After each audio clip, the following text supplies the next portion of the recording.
Muy bien, entonces, hermanos, Dios les bendiga, buenas noches.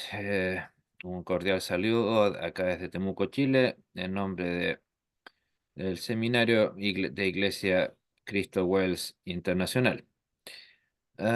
Comenzamos entonces hoy nuestra sexta clase del curso ya mencionado, Historia de la Iglesia y de nuestras confesiones luteranas, por supuesto, hoy 7 de marzo de 2024. A ver, ahí. Bueno. Estamos continuando con lo que nos quedaba del Catecismo Mayor. A ver, recordemos, para no dejarlo así en el aire, así como el Catecismo Menor se buscaba en él fortalecer la institución de la familia, en particular, en el Catecismo Mayor se enfocaba ya más en la Iglesia cristiana en su conjunto. O sea, ya se asumía que quien accedía, en este caso al catecismo mayor, ya era una persona con algún grado de liderazgo. No es que haya estado prohibido, evidentemente, para el laico común, pero sí que ya era responsabilidad del laico adulto o con más instrucción el tener el conocimiento de este catecismo. O sea, insistir en eso, eran documentos fruto de la contingencia que fueron plenamente dirigidos a personas, públicos y condiciones distintas. O sea, insisto, no basta solamente con mirar la cantidad de páginas que tiene un texto versus el otro. Uno es más de 5 veces más grande que el otro. Y bueno, con la familia siempre recordémoslo como base. Y por algo en el catecismo menor siempre se piensa en la exhortación y en el conocimiento que puedan tener de Dios nuestros niños. Por eso entonces entra el polémico tema del bautismo, que bien sabemos para nosotros es un sacramento, un medio de gracia, que da, evidentemente no vamos a tener un curso sobre el sacramento en este momento, es un tema que da para muchísimo, para un curso obviamente de dogmática, pero sí mencionar lo que es, insisto, un sacramento, un medio de gracia, mientras que los detractores de Lutero, algunos más, otros menos, lo consideran el bautismo principalmente no un sacramento, sino una ordenanza. Las iglesias más emblemáticas en eso obviamente son los bautistas y las iglesias que de ellos proceden. Y a su vez que lo consideran insisto, al considerarlo una ordenanza, no ven en él un medio de gracia, sino al contrario, un medio en el que yo, hombre creyente o mujer creyente, me dirijo hacia Dios. ¿Por qué para nosotros es un sacramento? Entre otras muchas condiciones, por supuesto, porque pasa exactamente todo lo contrario. Es Dios dirigiéndose a nosotros, Dios actuando en favor de nosotros a través del agua del bautismo. No por una cuestión, por cierto, casi al estilo de la buena suerte, que es lo que nos plantea el Vaticano. No, sino por unos pequeños, grandes detalles que vamos a ver en unos minutos más. Por lo tanto, en ese sentido, respecto del tema sacramentos, bautismo, Eucaristía, los luteranos estamos plenamente solos. O sea, es cierto, los luteranos herejes que ahora lamentablemente se pusieron de moda con este ex sacerdote, no sé si me imagino que algo vieron en las noticias, este polaco que se hizo su pseudo luterano, pero miembro de la ELCA, y que por cierto hago esta acotación, ¿por qué? Porque me han llegado comentarios, incluso mañana un servidor tendrá que dar una entrevista al respecto de eso. ¿Por qué? Porque alguien hizo creer que este personaje se había hecho miembro de Wells, de nuestra iglesia, con toda la aberración que eso significa. Y en parte, precisamente, no podría suceder eso. Y más aún, él va a llegar a la ELCA, la Evangelical Lutheran Church in America, porque precisamente el concepto de sacramento, entre otros, nos indica que una persona como él, ok, genial que haya dejado el Vaticano, pero irse a la ELCA, no sé, es como decir que dejé de ser argentino para hacerme uruguayo. Ok, una cultura muy similar, parecida en el caso de los amigos de la ELCA. Ok, estamos hablando salió de una iglesia hereje para irse a otra. Es más, yo diría que incluso la ELCA es una iglesia aún más hereje, que tiene aún más desprecio por los sacramentos que Lutero tanto defendió y tanto luchó. Pero insisto, ¿por qué? Porque para estas iglesias los sacramentos en realidad no tienen ni minúsculamente un parecido en su importancia que nosotros le reconocemos. No concedemos, reconocemos. Recordemos, o sea, para ellos, qué sé yo, será motivo de una fiesta social, de, no sé, de alguna la previa, alguna ceremonia familiar, alguna reunión, etcétera. Pero no hay un medio de gracia ahí. No, no lo hay. Es cierto, esa es válido igual, ¿por qué? Porque es como sacramento que es, no depende de la bondad de la persona que lo lleva a cabo, ni de la persona que lo recibe. Pero eso no quiere decir que lo que estén haciendo ellos es invalidando básicamente, no el poder, pero sí, a ver, ¿cómo decirlo?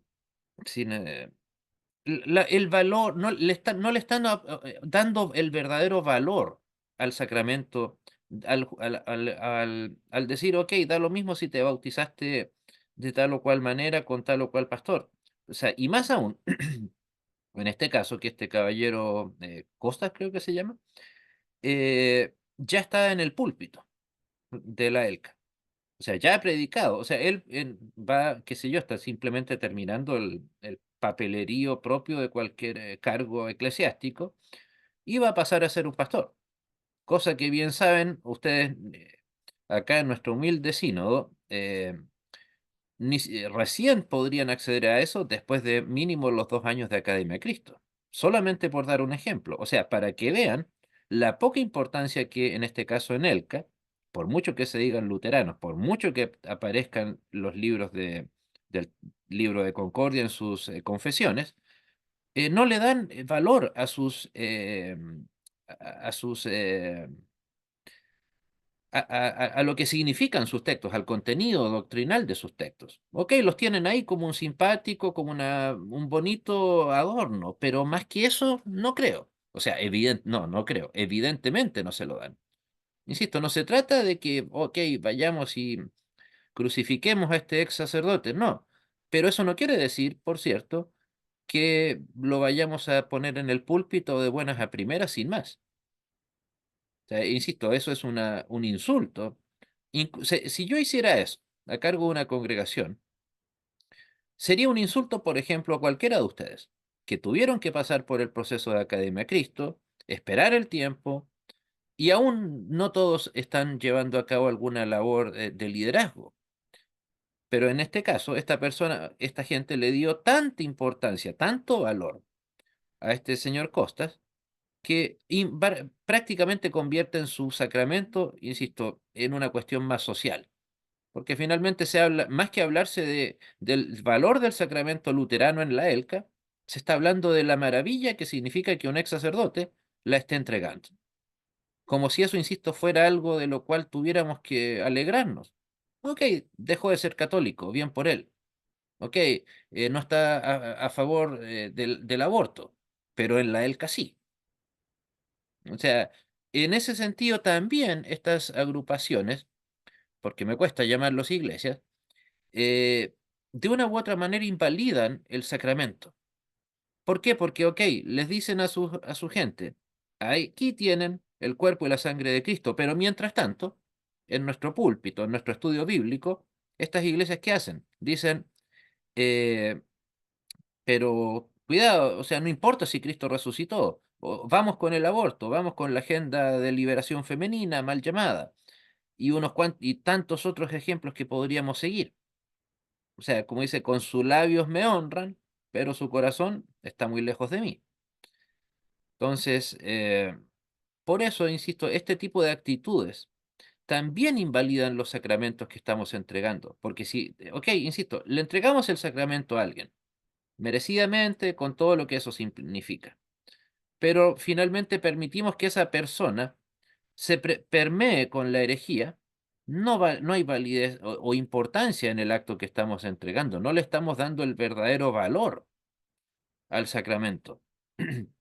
Eso es también. tomar el cuerpo y la sangre de Cristo de manera indigna, entre otras cosas, por cierto. Insisto, ¿por qué? Porque el bautismo es un sacramento y por lo tanto es un medio de gracia. Para un calvinista, para un bautista, para un anglicano, es cierto, los anglicanos le llaman sacramento, los demás no, pero de ninguna manera es un medio de gracia. Lamentablemente, insisto, por muy bíblicos que puedan ser nuestros amigos calvinistas, los verdaderos calvinistas, insisto, los que se apegan a sus confesiones, podrán ser, insisto, muy bíblicos, pero lamentablemente en ese tema no han cedido, ni ellos ni nosotros, y obviamente ya no vamos a ceder. Entonces, para ellos no es un medio de gracia. ¿Por qué? Principalmente por el hecho de que, como ellos insisten tanto en el concepto de la gracia, eh, ¿cómo se llama? La gracia, perdón, la gracia que no tiene, la gracia soberana. Ok, es cierto. O sea, entonces ellos dicen, ¿cómo la gracia de Cristo va a ser soberana y necesitar simultáneamente un medio por el cual llegar? Pues bueno, eso reclámeselo a Dios. Eh, pero la Biblia deja claramente que el bautismo y la Santa Cena son un medio de gracia, una manera visible en la que el creyente puede mostrar y ver que la gracia de Cristo ha llegado a él. De igual manera, se habla también acá en el Catecismo Mayor del sacramento del altar. Mucho se habla de que los luteranos creemos en la doctrina de la consubstanciación. No sé si ustedes han escuchado ese concepto, pero en realidad nunca fue el concepto con el cual se ha referido el luteranismo para, para la Santa Cena, sino que siempre se ha hablado del sacramento del altar. Incluso si hilamos un poco más fino y vamos a los escritos de Lutero, Lutero siempre hablaba del cuerpo y de la sangre de Cristo.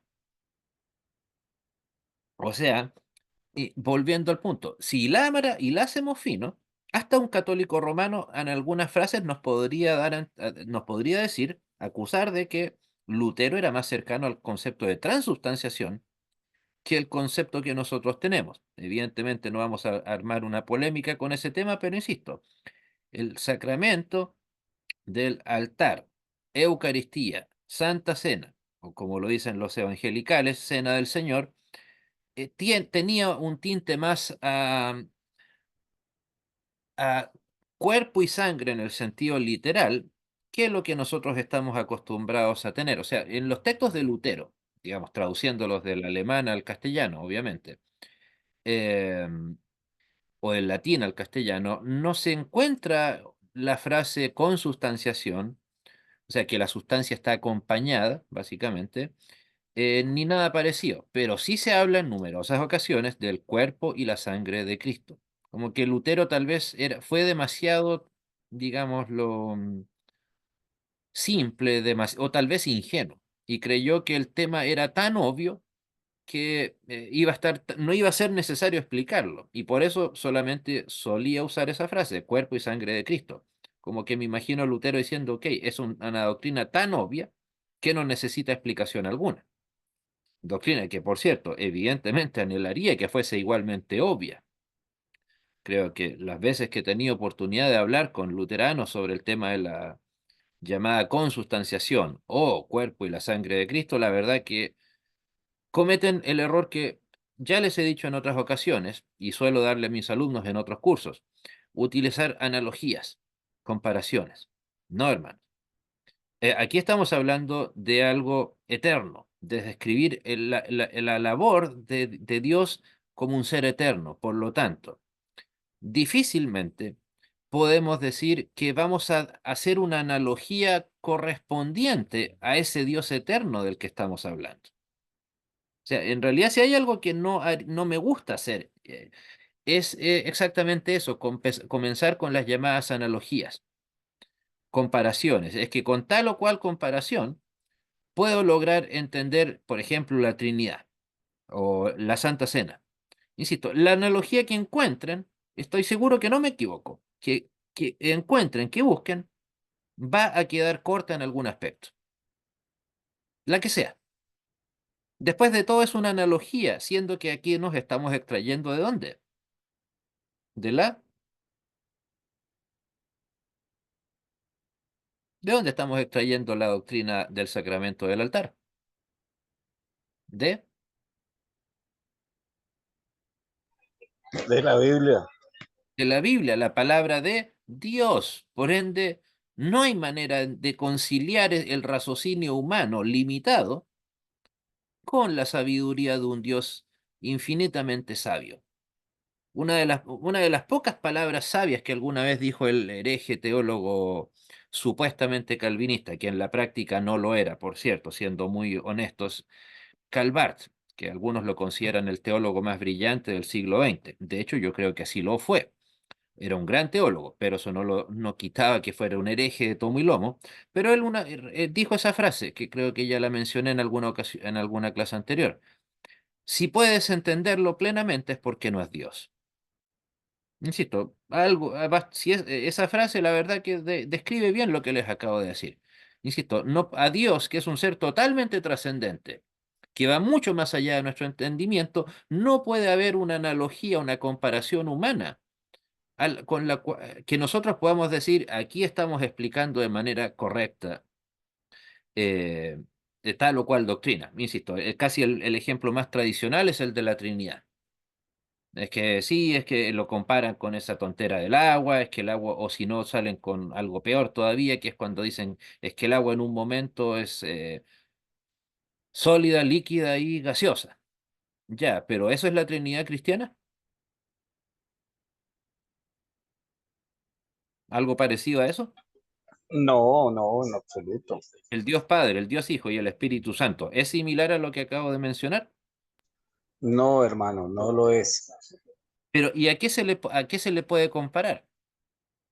Para no dejar la idea en el aire, por cierto. No, es que es cuestión de fe, hermano Andrés. No, No, no no, sí es, entiendo. no lo, Hermano, lo entiendo. O sea, mi pregunta apunta a otro aspecto. Cuando estoy utilizando esa analogía del agua, ¿a qué supuesta Trinidad estoy apuntando? En este caso, para no extendernos tanto, es a lo que se llama el a modalismo. la romana. Ni siquiera eso. No, yo diría que con el Vaticano no estamos tan lejanos en el concepto de Trinidad, al menos hasta donde un servidor tiene conocimiento, pero sí a lo que se llama el modalismo. O sea, que se toman del hecho de que en algunas partes para referirse a Cristo, de Dios, en el Nuevo Testamento hablan de la palabra prosopón, que era la máscara que se ponían los personajes griegos y se cubrían. Y eso era un prosopón. Entonces, lo que dicen estas personas es que, ok, cuando Dios actúa como Padre, ahí estamos hablando de Dios Padre, utilizando el prosopón de Padre. Cuando Dios quiere actuar como Salvador y cambiar de modo de actuar y ser en sexto el Salvador, el de los evangelios, ahí está el prosopón Hijo. Y cuando quiere hablar de actuar como sustentador, obviamente habla del prosopón Espíritu Santo. Suena en teoría bastante parecido, pero evidentemente son cosas distintas. Aquí estamos hablando de tres maneras diferentes de manifestarse y que pueden por lo demás tener cualquier persona. En este momento yo soy, digámoslo así, el prosopón profesor Andrés San Martín. Hace un par de horas era el prosopón Andrés Martín de la secundaria eh, de acá de Temuco. Pero ¿soy ambas cosas simultáneamente? ¿Puedo llegar a hacerlo? Por mucho aunque me esfuerce, aunque sea muy conocedor, muy sabio, ¿puedo ser ambas cosas? No, No. O sea, simplemente lo que nos dice esa descabellada teoría de la Trinidad es eso, simplemente un Dios que en algún momento cambia de modo de actuar. Nada más. O sea, por eso a veces en el mundo de la teología se le llama a la herejía modalista, que simplemente Dios cambia de modo y a ese modo es lo que nosotros le llamamos Dios, o Trinidad, perdón. Y bueno, continuando, el bautismo, perdón, ya lo habíamos mencionado, es un bautismo un medio de gracia al igual que el sacramento del altar. Insisto, el sacramento del altar era el concepto más tradicional con el cual Lutero hablaba junto con el cuerpo y la sangre de Cristo para referirse al- a la Santa Cena o a la Eucaristía. Pero el punto más importante, más allá del nombre que le haya entregado, que insisto, consubstanciación no fue, no, de ninguna manera. Pero lo importante en este caso es que requería sí o sí preparación. O sea, probablemente cuando se habla de que el líder de la iglesia no debía ser neófito, también está hablando de que la persona que reciba la Santa Cena no podía ser un neófito, una persona que no tuviera el conocimiento necesario para presentarse cara a cara ante el cuerpo y la sangre de Cristo. Recuerden, estamos hablando de una iglesia luterana que estaba comenzando. Lutero apenas llevaba 8 años de haber sido excomulgado. Por lo tanto, las bases fundacionales de la gente que llegaba a participar en el sacramento debían ser muy fuertes. Si no, iba a pasar, por dar un ejemplo, ya que recuerden, tal vez estoy dando ese curso, lo que pasaba en la iglesia de Corintios. Tenían un descalabro, cada quien creía lo que creía, cada uno tenían un desorden gigantesco. Precisamente había que evitar eso acá a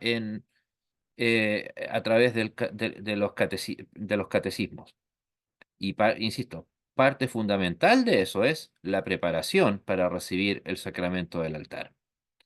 O sea, por lo tanto, de acuerdo a cómo era la lógica en aquellas cosas, en aquellos tiempos, no era una maldad del pastor de turno que le negara la Santa Cena a alguien por considerar que esa persona no estaba pertinentemente preparada en conocimiento para recibirla. Eso, no sé si para bien o para mal, yo diría que simplemente es, no voy a entrar en un juicio valórico de eso, pero eso yo creo que no sucede en ninguna iglesia luterana confesional o luterana no confesional.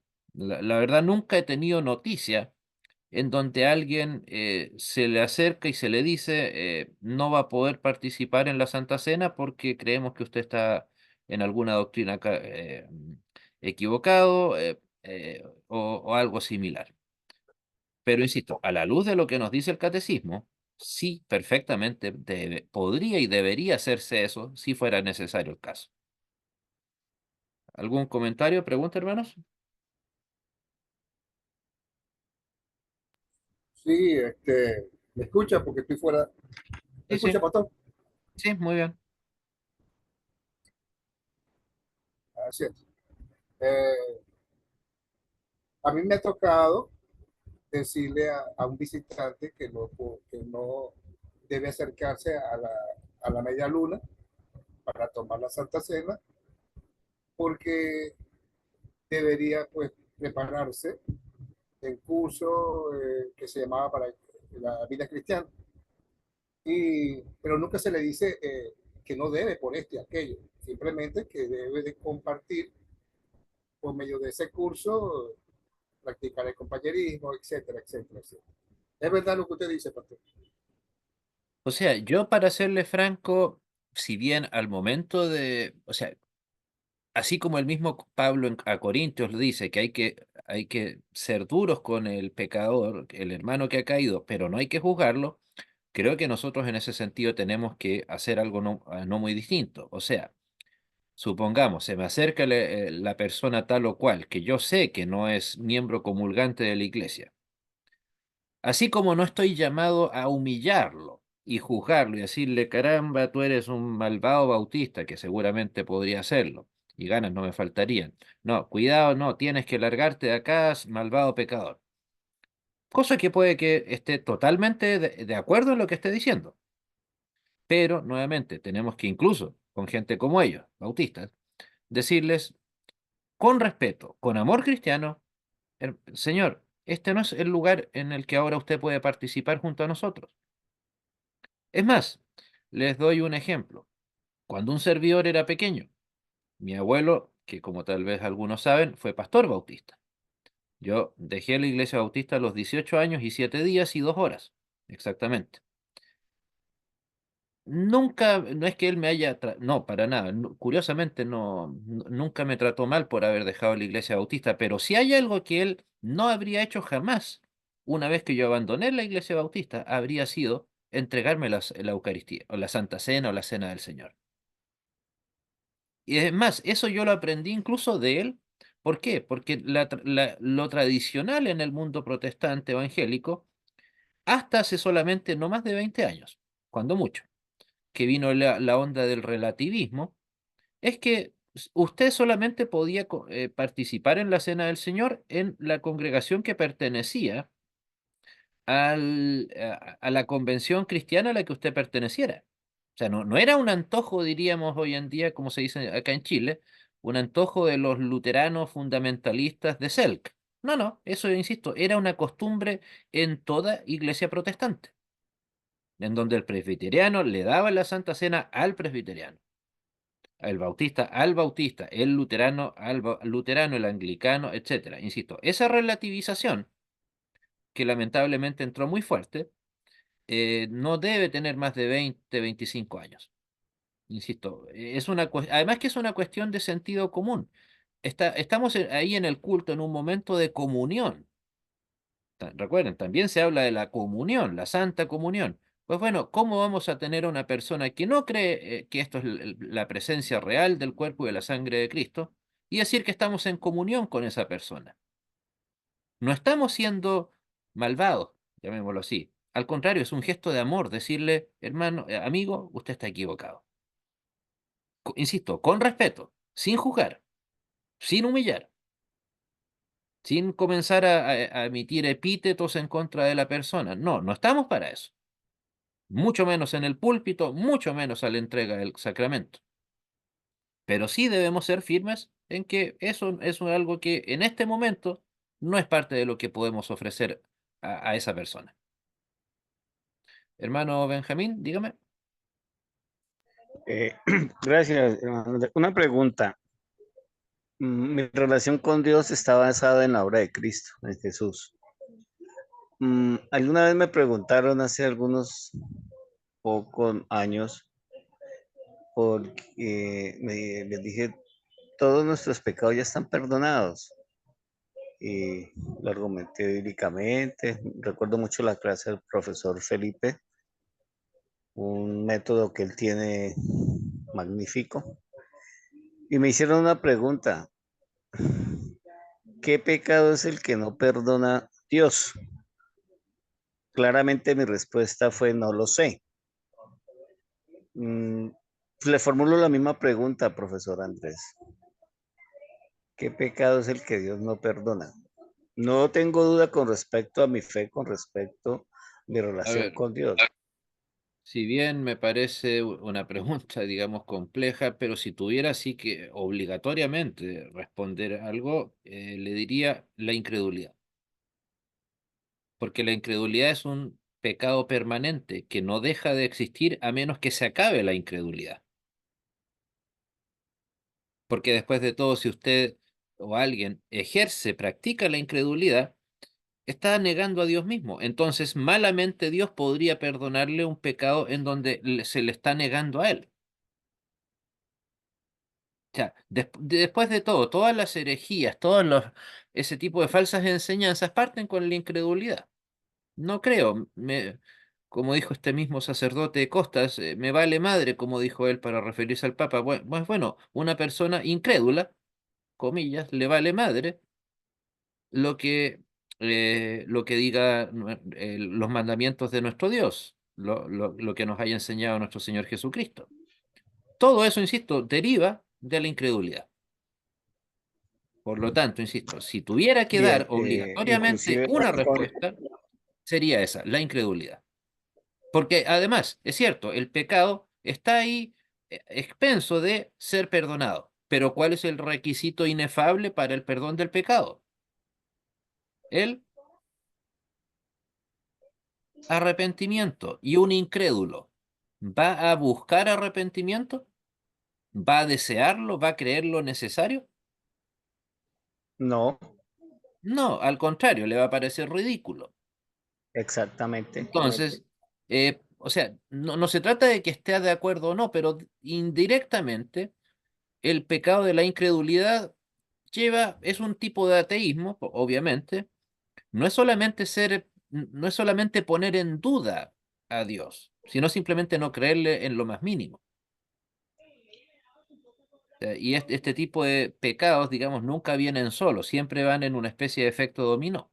Pero insisto, si se trata de dar una palabra obligatoriamente, yo lo resumiría todo en eso, incredulidad. Insisto, el incrédulo no va a reconocer ni creer que tiene que reconocer que ha cometido pecado. Por lo tanto, no va a pedir por pecado por motivo alguno. Claro. Hermano Eh, Rafael, Perdón, eh, an- inclusive va en contra del primer mandamiento, partiendo de ahí.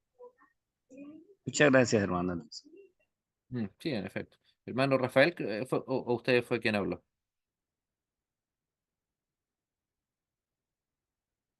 O alguien más quería hablar. Bueno, continuamos entonces. Otras características del catecismo menor. Bueno, aquí entramos en el polémico tema de la confesión. A ver, está basada la confesión bíblica, la confesión real, en obviamente el Padre Nuestro. O sea, ahí podemos hablar con nuestros amigos evangélicos que les molesta tanto la palabra confesión. Pues bueno, ¿acaso no está basada en el Padre Nuestro? No se está pidiendo perdón a modo de confesión cuando oramos el Padre Nuestro como iglesia y como personas. Y ahí es donde, o sea, para ellos obviamente el solo hecho de que sea, más que les parezca malo, les parece malo que está vinculado con algo relacionado con el mundo católico romano. Eh, pero recordar que la confesión real bíblica, insisto, uno, como ya lo mencioné, está basada en el Padre Nuestro. Pero especialmente debe ser una realidad diaria, no solamente un tema cultural.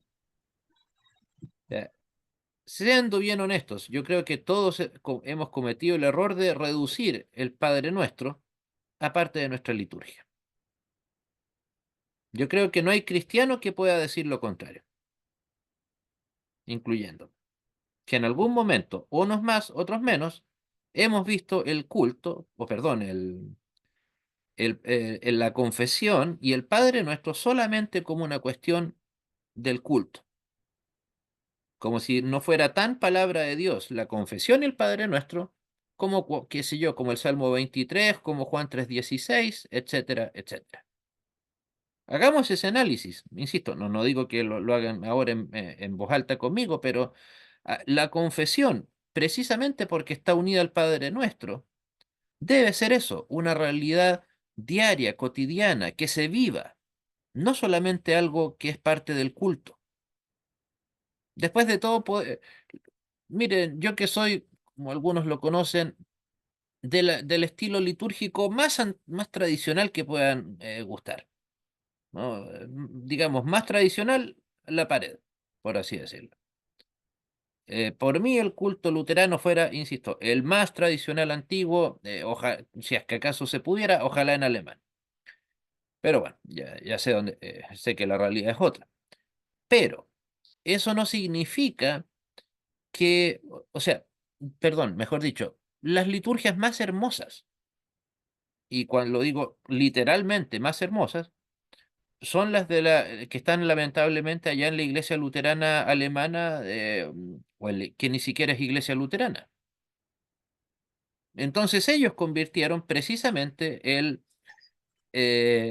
la confesión, incluso la oración del Padre Nuestro, que es preciosísimo en ese tipo de liturgias, en un mero acto cultual.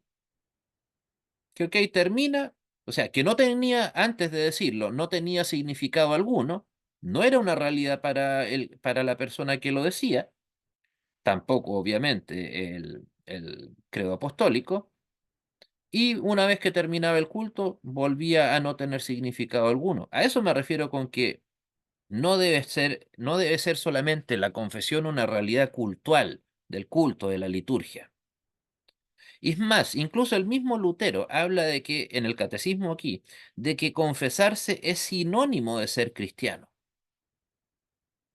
¿Por qué? Como dice Cristo, perdona nuestras deudas, así como nosotros perdonamos a nuestros deudores. O sea, al reconocer nuestras deudas, eh, el cristiano, el creyente, debería estar confesando su deuda, no escondiéndola.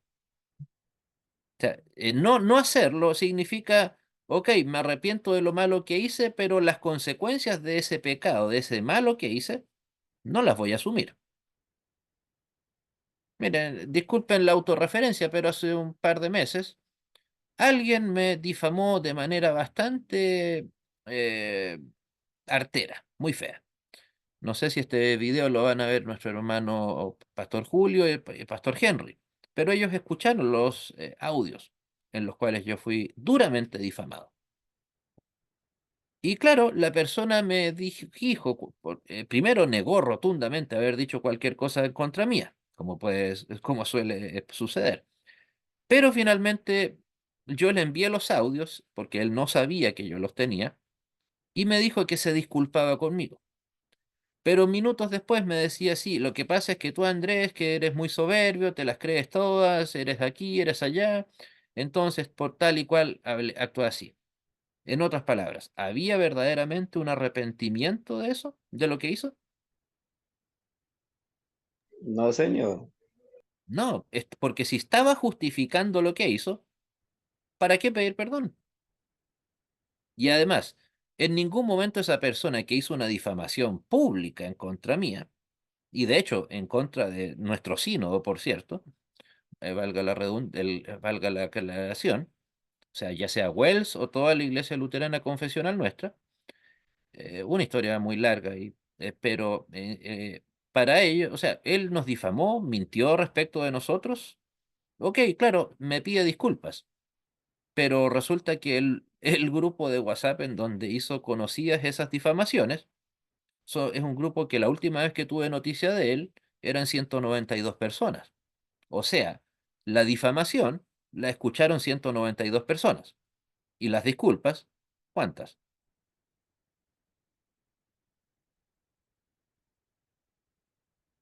Una, pues, yo. O sea, me es más que razonable poner en duda la sinceridad de sus palabras, más aún teniendo en cuenta que en un principio él las negó, que dijo, no, no, yo no he hecho nada, no sé de qué me hablas. Estuvo un fin de semana más o menos en esa actitud. Insisto, esos audios ahí, hasta ahí estuvo involucrado alguien que en algún momento buscó compañerismo, pero en vez de con ese, con signo peso, que buscaba con nosotros.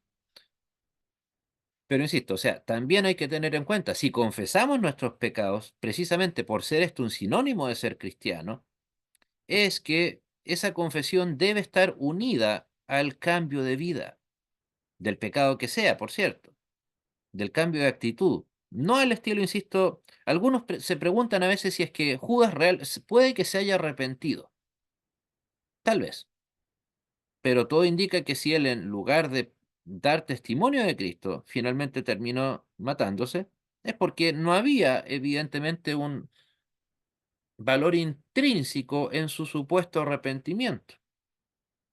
No dio la cara, no se presentó ante Cristo, a lo más hizo una especie de alegato nada más, pero no fue de los que estuvieron ahí frente a Cristo, o sea, en el día de la cruz. Ahí estaba María y María Magdalena. Además, están los efectos, llamémoslo anexos, de la confesión, que permite o ayuda a dejar de lado la angustia, el rencor y abre el paso al verdadero arrepentimiento. Un ejemplo de lo que les acabo de mencionar, por ejemplo.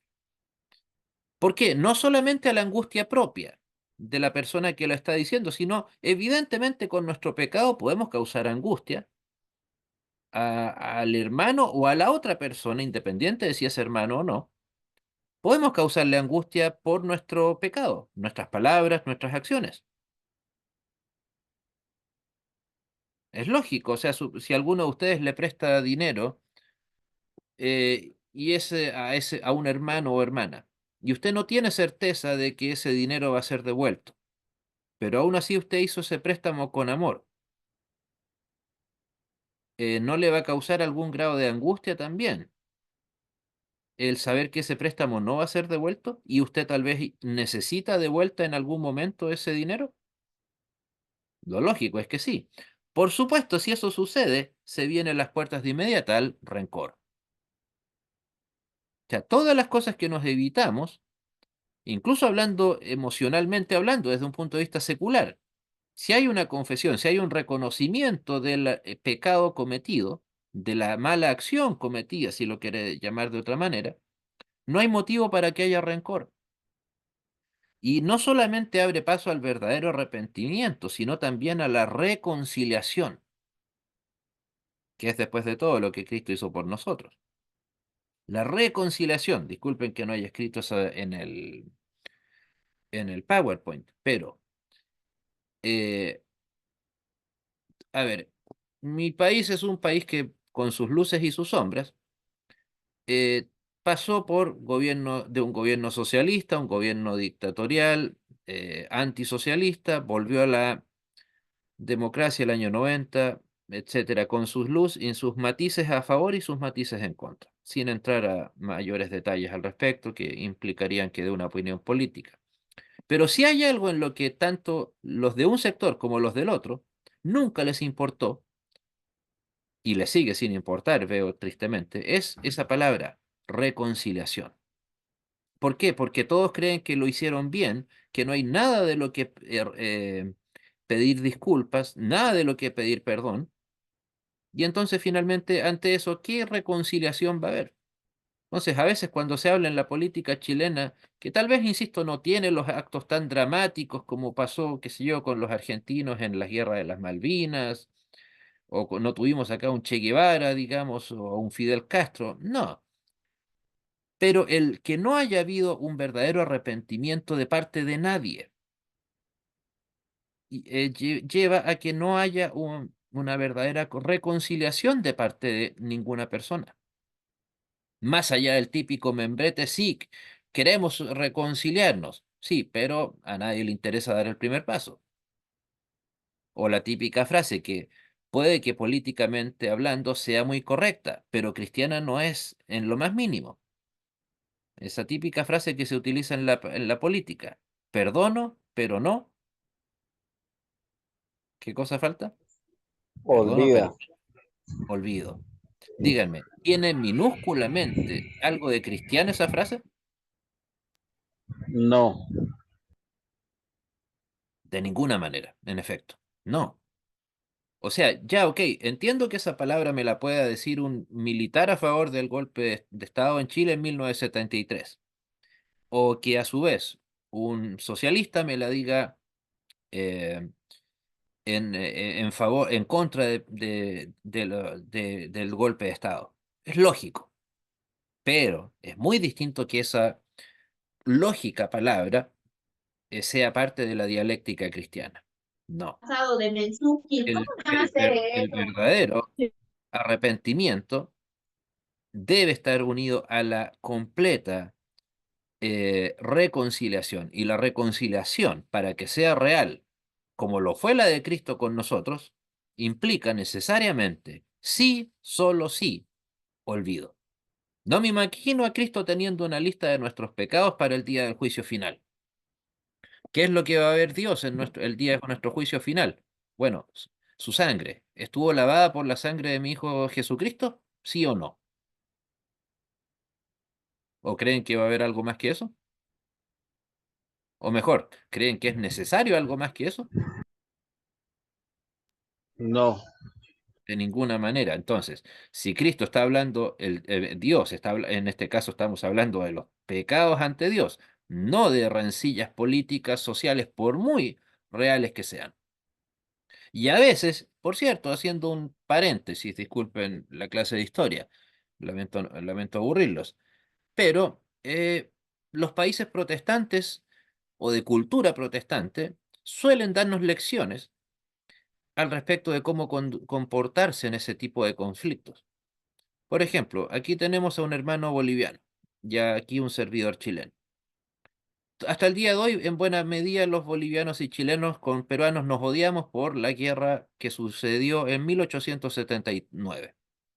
Se le llama por parte de algunos la Guerra del Pacífico, por otros la Guerra del Mar o la Guerra de 1880.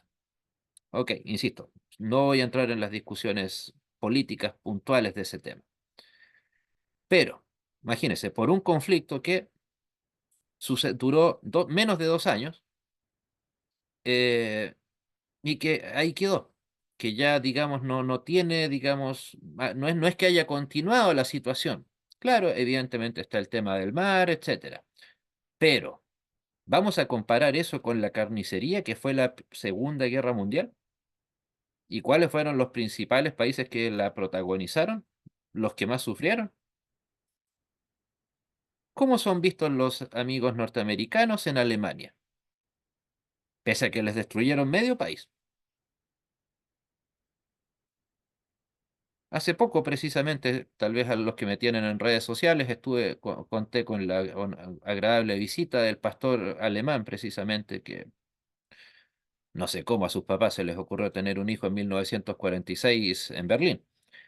Eh, pero me decía alguna vez, hace muchos años, nosotros vemos a los norteamericanos y a los ingleses como nuestros amigos, los que nos ayudaron a reconstruir el país que nuestro líder Hitler nos ayudó o nos obligó a destruir.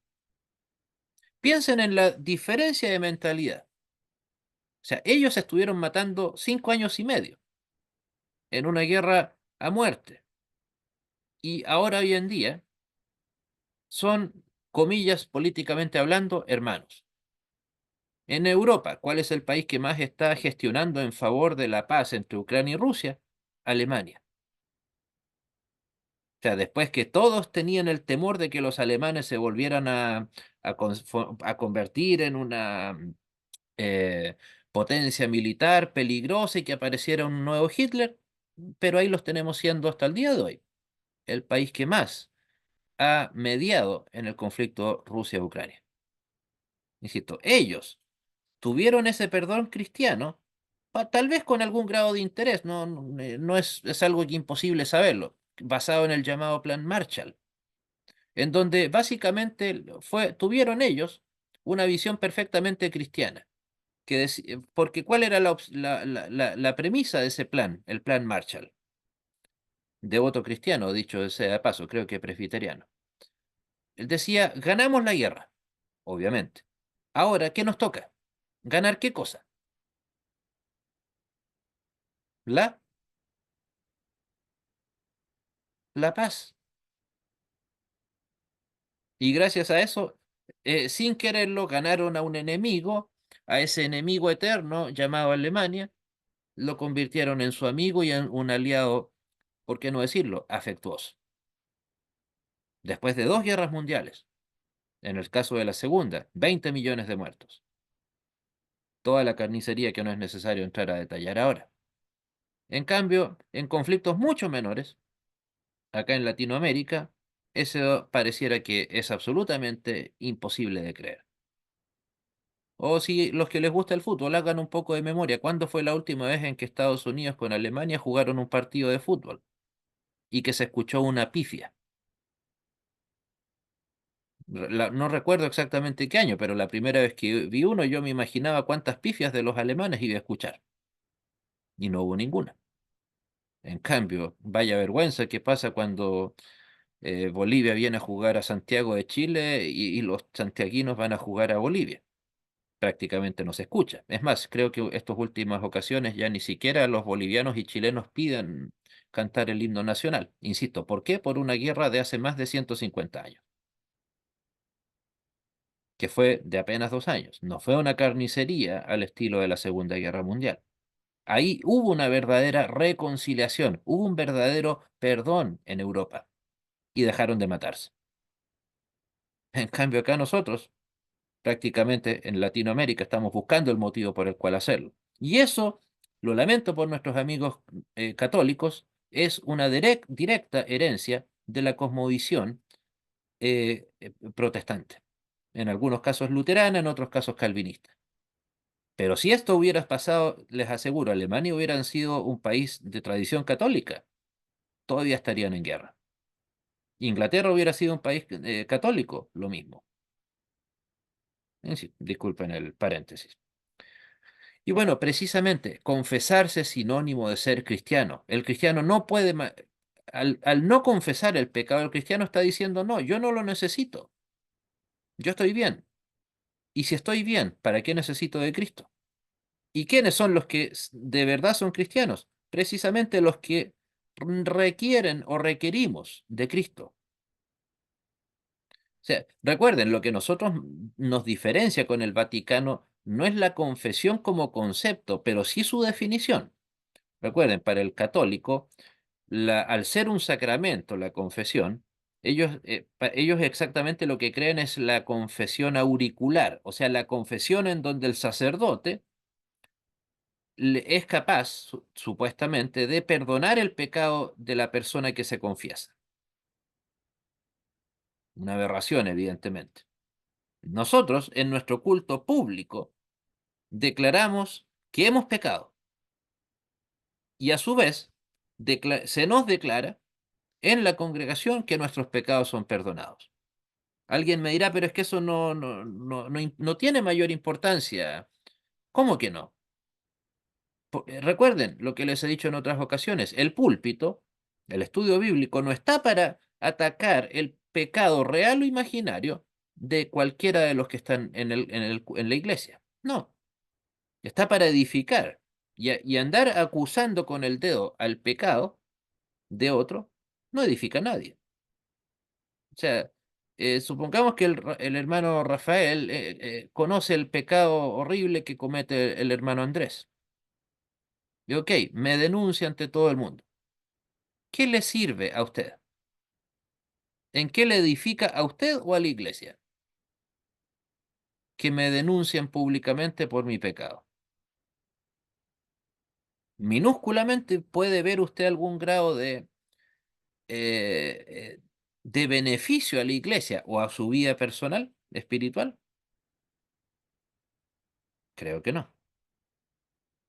Por eso, precisamente, la confesión de pecado ayuda a dejar de lado la angustia, el rencor. Él abre paso al verdadero arrepentimiento, no al de bocas para afuera.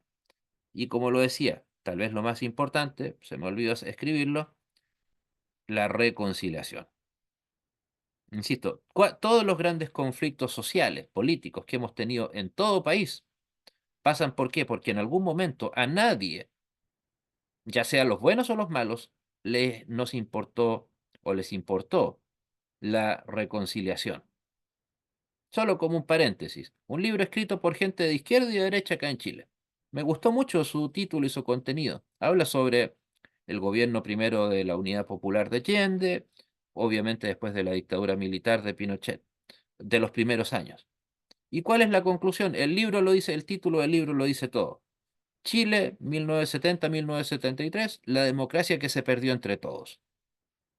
Un análisis muy imparcial, insisto, en donde demuestra que prácticamente todos estaban fanáticos por una guerra civil o por un golpe militar. Que la idea de arreglar las cosas por las buenas no estaba en la mente de nadie. Y tristemente, ya que algo alcancé a vivir de gente que estuvo en esos años, era así. O sea, todos lo que hicieron fue, insisto, del ambiente político que quieran, lo que querían era apagar el incendio con benzina. Así al estilo de lo que hizo el Concilio de Trento con la Reforma. Supuestamente era un concilio es para unificar y fortalecer a la iglesia. ¿Y qué es lo que hizo el Concilio de Trento en 1545 en adelante? Básicamente enviarnos a nosotros, los herejes, más leña todavía para que nos quemaran. O sea, no hubo ningún acercamiento a la Biblia en ese concilio, por cierto. Y bueno, algo importantísimo en la confesión, para que también sea real, sea sincera, es que debe ser llevada sin coacción, que sea por lo tanto un acto sincero. ¿Fruto de qué cosa? Del amor. No de la desesperación, no de la angustia. yo, Andrés, pecador, que cometí el pecado en contra del hermano Benjamín, de Alfredo, de Diosnel, etcétera, debo confesar mi pecado ante ellos y ante Dios, pero de corazón, porque Dios movió mi corazón para que yo pida pecado. Si no, eso es precisamente el gran problema y o error que había en las deplorables indulgencias ante las cuales reclamó Martín Lutero en las 95 tesis, que no requerían las indulgencias. ¿Qué cosa no era necesario respecto del pecado si usted compraba una indulgencia? Que era tal vez lo más aberrante que pasaba. La persona que ¿Qué? lo vendía. No, no, no. Que era lo más aberrante porque no se necesitaba si usted la compraba, la indulgencia. ¿Qué es lo que hacía la indulgencia cuando usted la compraba? ¿Le daba qué cosa? El perdón.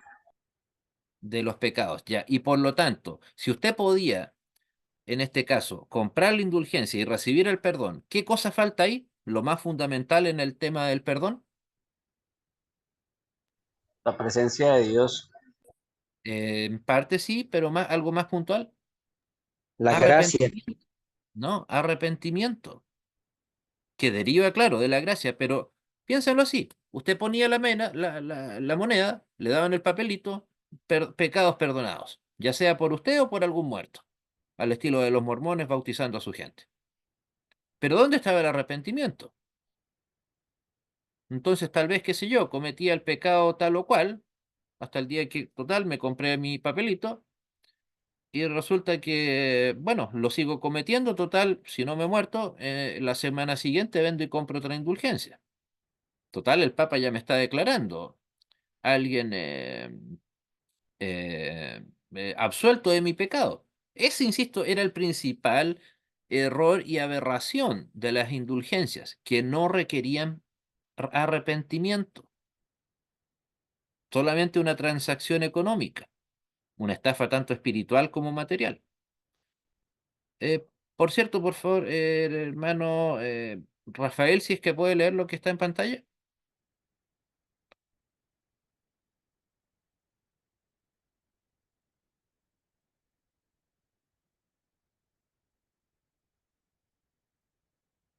O hermano Lester, si puede, por favor, para no atrasarnos. Ok, se escucha, ¿ah?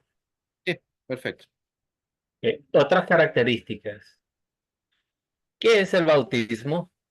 No es una simple agua, sino un agua que tiene como fuente la palabra y el mandamiento de Dios y que por ello mismo es santificada.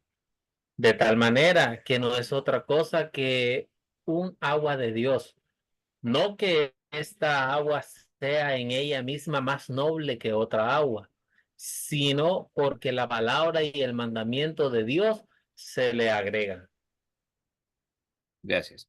Estas son básicamente las palabras con las que Lutero describe en el Catecismo Mayor parte de lo que es el bautismo. Aquí es donde está la unión. Para que precisamente el bautismo sea sacramento, no solamente debe estar el acto externo, el elemento externo, o sea, el acto, el bautizo, el elemento, el agua. Pero ¿qué es lo más importante que pueden ver aquí? ¿Qué es lo que le da una real validez al bautismo?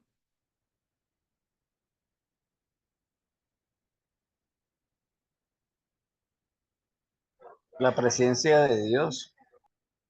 En particular aquí se nos habla de otro elemento, hermano. A ver, se menciona La palabra de Dios, hermano. la La palabra. palabra.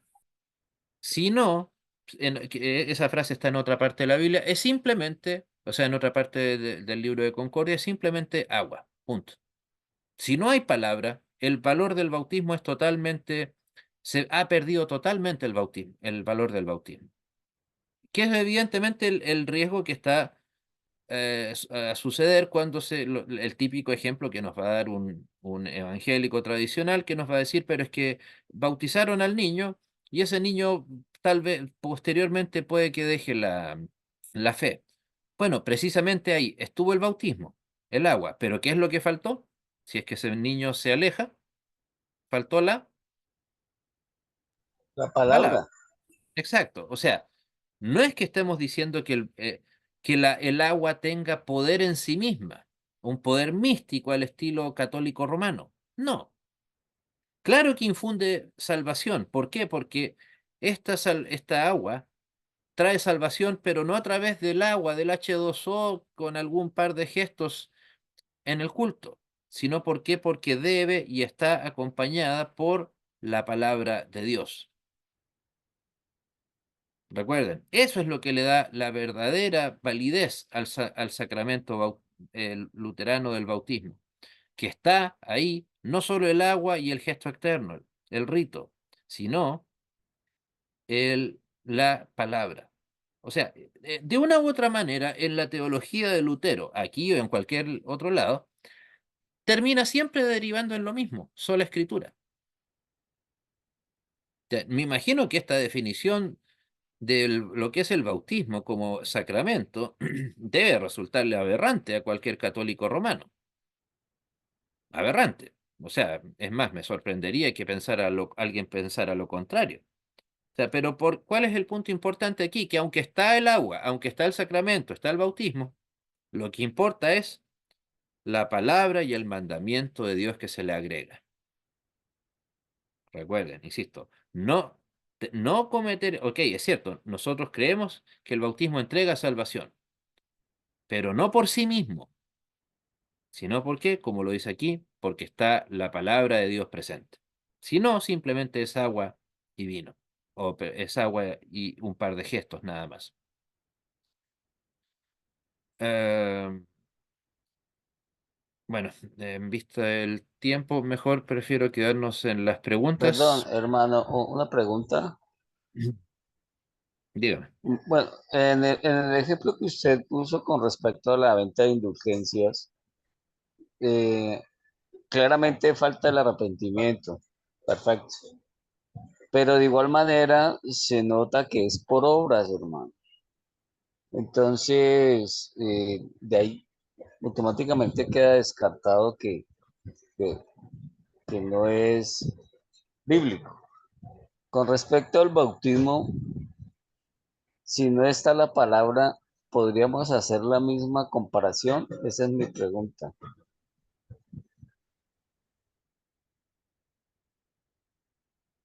Eh, no sé exactamente la misma comparación, pero en ambos casos, claro, se está invalidando. eh, es que, claro, finalmente el resultado es el mismo, se le está invalidando o no se le da la importancia que merece algo tan sagrado como el bautismo.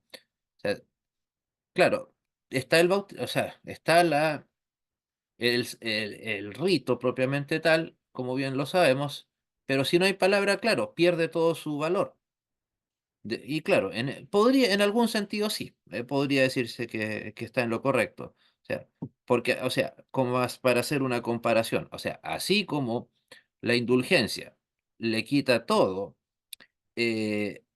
toda necesidad del arrepentimiento a la persona que compra la indulgencia, al pecador que compra la indulgencia, de igual manera el bautismo, si no tiene palabra, finalmente ese bautismo pasa a ser solamente un recuerdo o una ceremonia, ya sea para los que los recibieron siendo adultos o jóvenes o niños. O sea, por eso también, indirectamente, esto es un llamado de atención a quienes tenemos algún rol de liderazgo o a las personas que decimos o han dicho que van a cuidar a la persona espiritualmente que ha sido bautizada. Nos vamos, o sea, se han tomado en serio la mayor parte de los cristianos, entre comillas, que, eh, que hicieron aquel pacto, de hecho, que se suele utilizar la palabra pacto. ¿Creen que eso lo toman en serio? Yo creo que en vista de que en la mayoría de los casos de la gente bautiza infantes en otras iglesias, no se les conocía nunca antes y nunca después se les volvió a conocer. O sea, derechamente fueron al altar del bautismo a mentir. En otras palabras, digamos que sería un rito, más no un bautismo.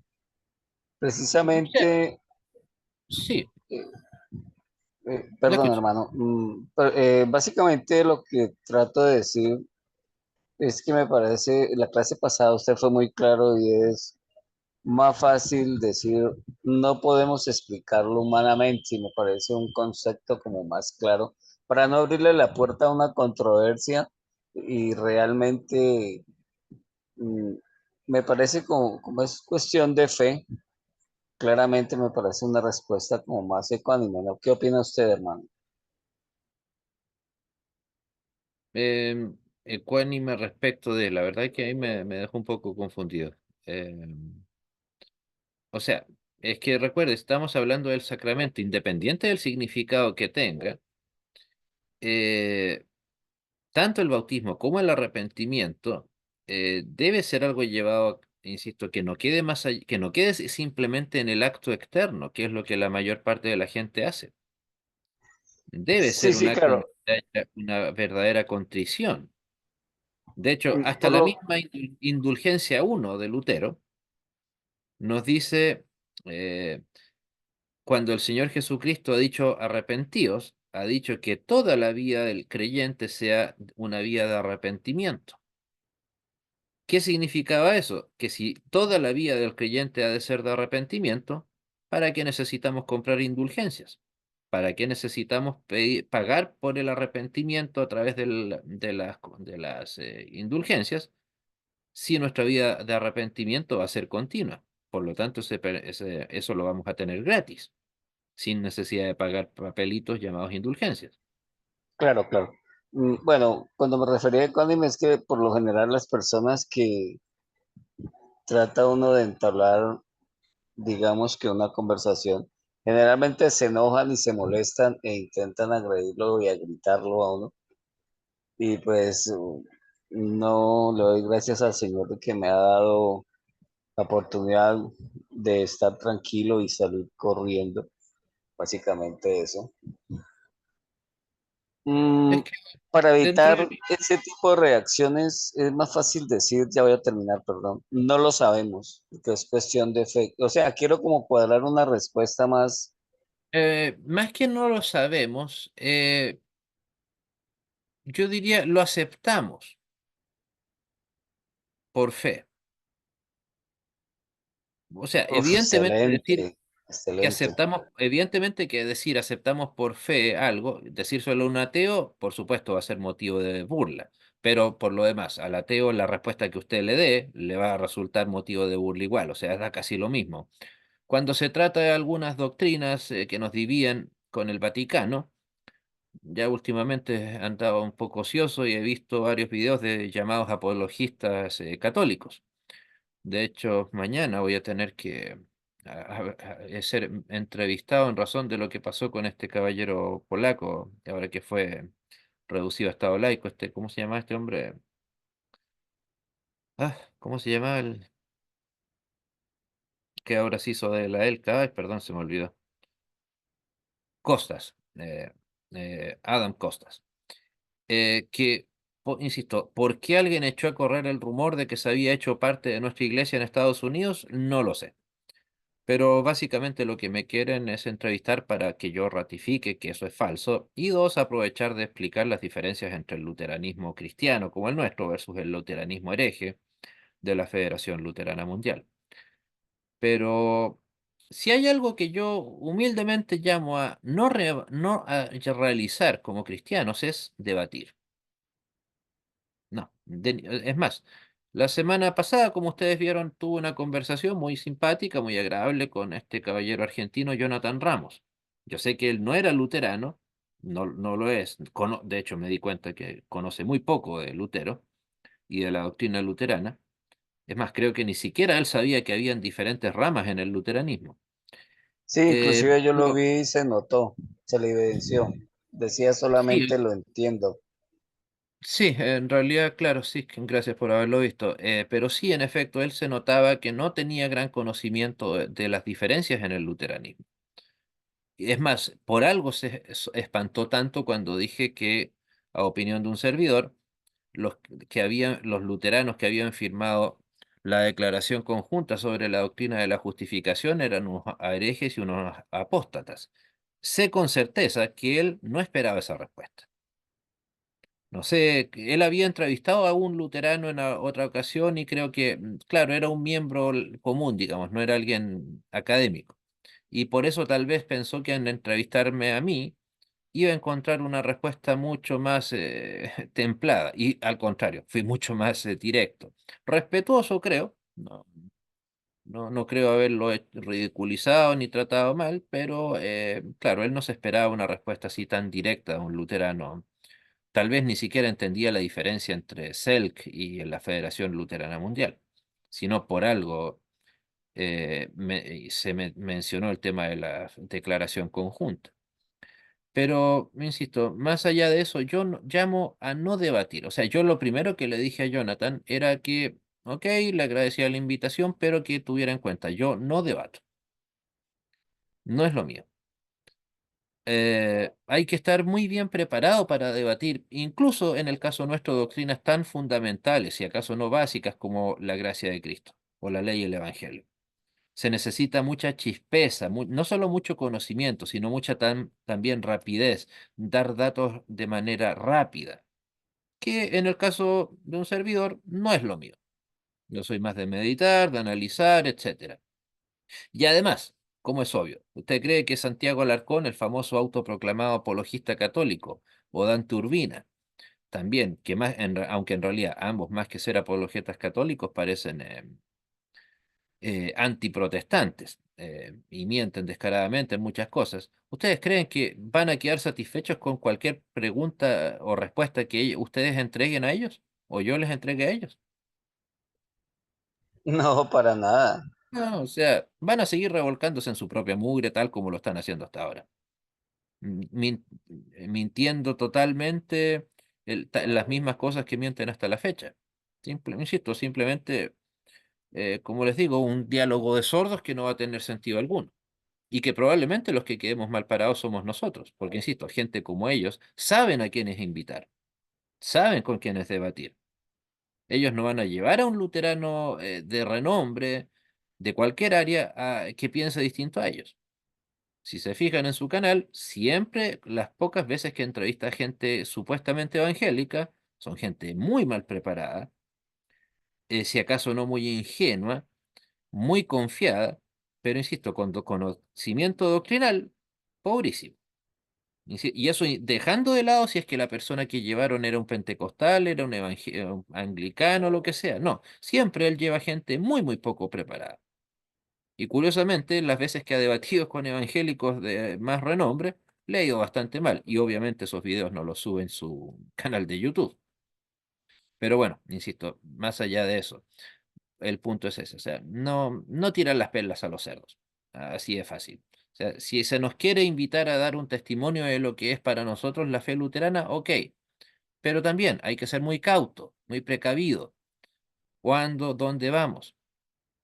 O sea, esto es exactamente como que un sacerdote nos invitara solamente como invitado oyente a la misa dominical durante unas cuantas semanas.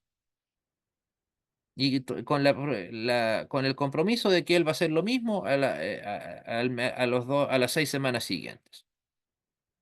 ¿Cree usted que va a haber una mínima intención positiva detrás de de ese acto? No, no para nada, hermano. En fin. Bueno, entonces, quedamos hasta aquí. Disculpen, a menos que haya otra pregunta. Muchas gracias, hermano Andrés. Bendiciones. Sí. Bueno, hermano, siendo así, entonces llegamos a la finalización de esta sexta clase eh, de nuestro curso de Historia de las confesiones luteranas. Muchas gracias, que Dios les bendiga.